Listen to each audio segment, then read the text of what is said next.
қалалық полиция бөлімінде тәуліктік кезекшілікке түсу барысында Кентау қаласының тұрғыны арызданып келген. Ол өзінің арызында сағат 22:30 шамасында өзінің үйіне бөтен тұлғаның кіргені туралы айтқан, яғни хабарлама берген 102 сым тетігіне. 9-10 аралығында хабарлама түсті. Хабарлама барысында дер кезінде сол хабарлама түскен жерге барып, екінші қабаттан балкон арқылы терезеден кіріп, ұрыны ұстап құттады. Күдікті тұлға Кентау қалалық полиция бөліміне жеткізіліп, одан күдікті ретінде жауап алып, Қазақстан Республикасы қылмыстық процестік кодексінің 128 бабының талаптарына сәйкес ұсталынған.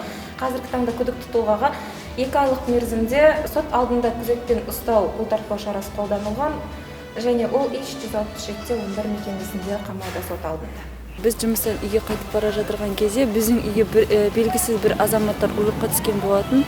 Сол дер кезінде полиция қызметкерлері үйге келіп, оны дер кезінде құттықтап алды. Полиция қызметкерлеріне үлкен алғысымызды айтамыз.